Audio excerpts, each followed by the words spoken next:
morning, welcome to Browse Farm Golf Range. My name's James Willmott of jwillmottgolf.co.uk. Today I'm going to talk to you about one of the most common faults that I see in my day-to-day teaching, and that is about the club face rotation throughout the golf swing. Now, a lot of players, when they move the club head away from the ball, tend to move it away into a closed position where it's facing down towards the floor. The problem with this is it starts to become very difficult to hinge the wrist fully in the backswing, so you might well get a shortened backswing. But also, when the club is so closed, if I arrive back at the golf ball with that club face, with a downward strike as I'm hoping to, we tend to get a very low lofted closed face at impact. That's going to give me some very low hooks. So I'm going to hit one of those for you now. It's not a very pretty shot. So I'm going to pull the club back closed and arrive back down towards the ball with the same closed face. Let's see what sort of shot we get. So here we go. Okay, so a pretty ghastly hook. I struck it quite well, but very, very flat, well off towards the left-hand side. Now, what a player might do, without really knowing it, is they start to compensate for that shot. And there are several ways to do it. The most successful way, and I have seen players hit the ball quite a long way doing this, is to, after they pull the club back close, as we said, they approach the ball from very much an inside position here, the club well behind the body, and approach it from an in to out path, which starts the ball right of target before it has the chance to hook. And also, because of the shallow angle of attack, when you strike it well, you get a bit more elevation too. So let's try one of those. So I'm going to pull the club back closed, I'm going to drop it well towards the inside, feed the ball out towards the right. Very passive hands here on the through swing, and we'll get an improvement of sorts.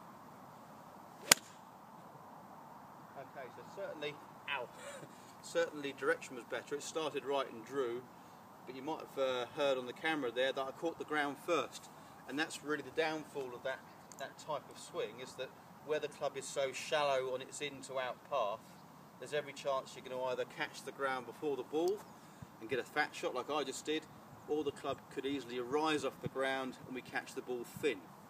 Not the shot for a cold morning, because that will really hurt our hands. Now, some players make a different compensation. Once they pull the club back shut, they then tend to reverse that fault on the way down. So they might open the club face up here as they're approaching the ball, and they actually enter impact with an open club face. And that's the body's way of regaining the height. It's open the club face up to get the loft back, but it's sacrificing the club face aim. Therefore, we're going to get lots of shots out towards the right hand side. We're going to lose some distance as well, so let's have a look at that one. So I'm going to pull the club back shut in the backswing, open it in the downswing, regain the loft. Unfortunately, the club face is open and we get some shots out towards the right. So closed and open. Not a bad strike actually, it was a bit high and soft, hasn't gone very far. And interestingly, we tend to then get a second fault, where the club face is approaching the ball and it's so open, we get a slice as we know, and the body then starts to compensate once more. So it's closed here, we open the way down and tend to get a little bit across the ball to try and counteract that slice. So we're going closed to open and then across the ball to counteract the slice.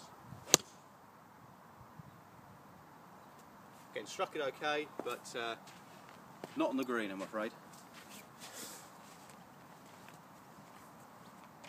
So let's have a look at what the club face should be doing.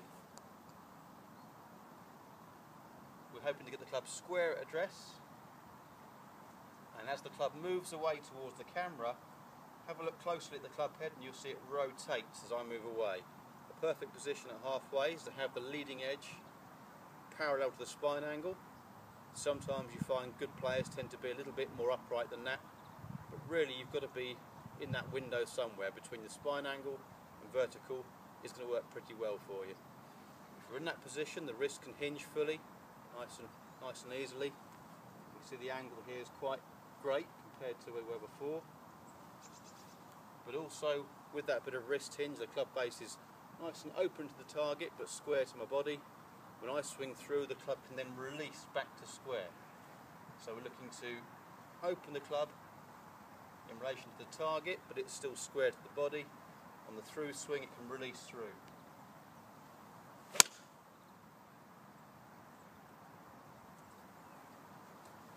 Well, it works for me. Hope it works for you.